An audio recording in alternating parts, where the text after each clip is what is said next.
okay, cool, we're good. So they take him to the date. They drive on Napoleon. First, you got Napoleon asking for this girl Trish. Then they're in the lowrider. That was awesome. The closest thing I would say was Scarface when Al Pacino picked up Michelle Pfeiffer and in the Cadillac, and they're like not in that thing, and he's like, it's a Cadillac. It's got the leopard thing, leopard stripe seats. I was like, this is the coolest thing.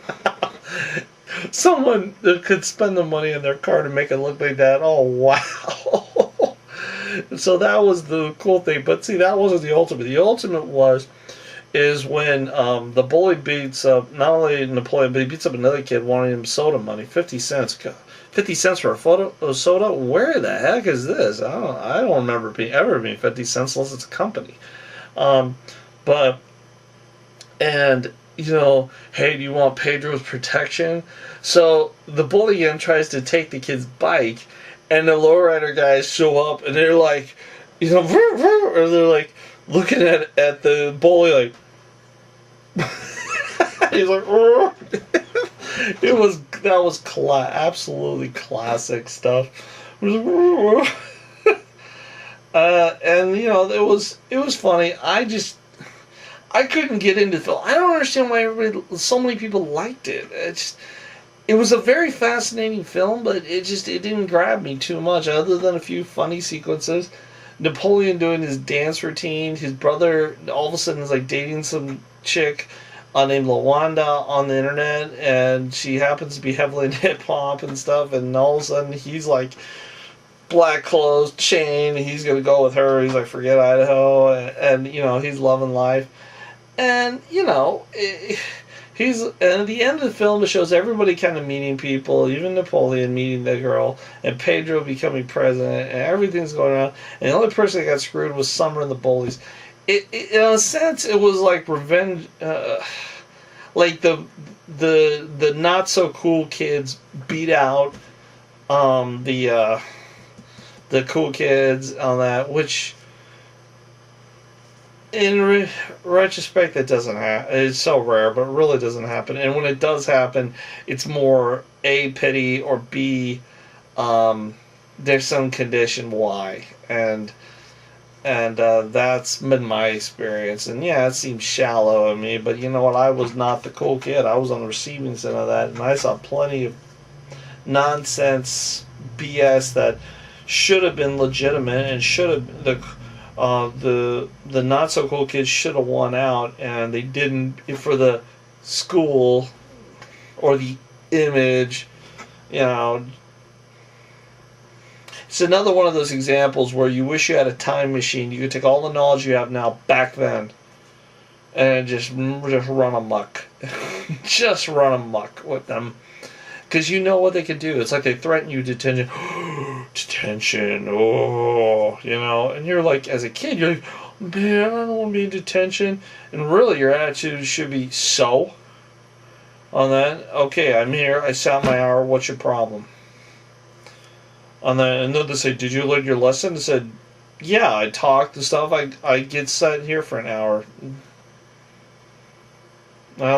And then, see, I get to another subject about insubordination, where if they tell you what the punishment is and you take the punishment, and you're like, yeah, you told me the punishment, that's the punishment, I served my time, what's the problem? Then they're like, oh, well, you ignored the spirit of the punishment. And they're like, shut up. Spirit of the punishment. You issued the challenge, you told me what the crime was, I did the crime, I paid the time, that's that. And that's what people don't understand, and that's this spirit, and then it goes from the spirit of the punishment to insubordination, which insubordination should be a real extreme word, and it's used too easily. Whether it be in corporate America, high school.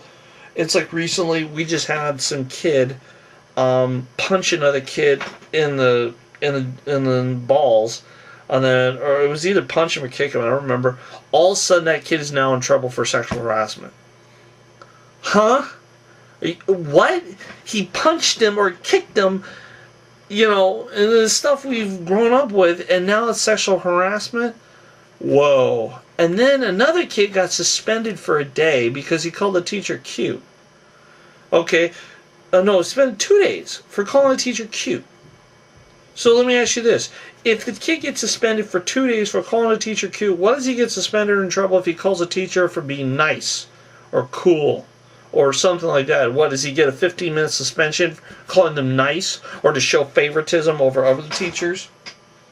Kind of hypocritical, but I guess that's the mentality people have got us in, where they're so fearing lawsuits and insurance and everything. They have to, slam down everything. And people are quick. The ironic thing is people are quicker to grab attorneys than they are willing to talk to people and straighten it out. And it's very rare you deal with someone that's willing to talk to you and say, okay, let's straighten this out. We don't need attorneys. That's stupid. On that, nowadays everybody's sue happy. Everyone reads these huge payoffs, and it's sad. I mean, some people are justified in getting these payoffs, and others are. No way, and I can tell you by experience. I'm not going to cite why, but I can tell you. And I can see, by experience, seeing how these cases get into the big dollar amounts pretty easily, because they get you not on one thing, but like 7 things. And each one has to be paid. But anyway. Basically, Napoleon Dynamite is the dork of the whole thing.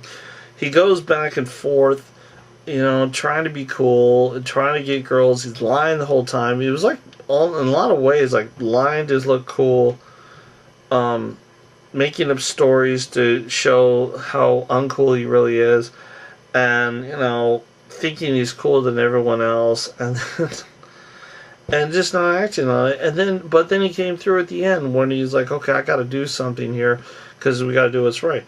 I didn't think it was that good of a film, but there was a lot of funniness to it.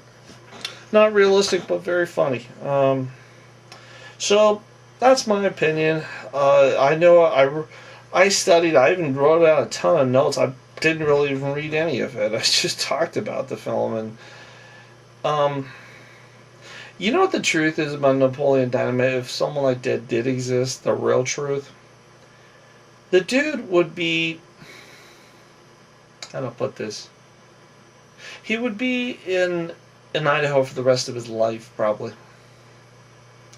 Thinking he was cool, thinking he was that, and and no one, because of his family, no one pulled him aside and said, this is wrong, you're being stupid. And that every kid should deserve that. Unfortunately, you don't have parents. There's not very many parents that'll do it. And just pull them aside and say, this is stupid, you're doing this wrong, and this is why. And I'm loving you, that's why I'm telling you. But whatever. Anyway, this is Dinosa with Napoleon Dynamite review, which basically talks about all the whole plot line was just a bunch of nonsense. But the main key point I want to say is that girl Summer, she's not from Idaho, she's from LA. And if she's from Idaho, she probably moved to LA after this film, because she does not work in LA or Idaho. And if she does, she'd be king or queen. So anyway, this is Dinosaur. I'm sorry, I keep signing up. Okay, Napoleon Dynamite, and I'll get the works of art relatively soon up. Alright, bye.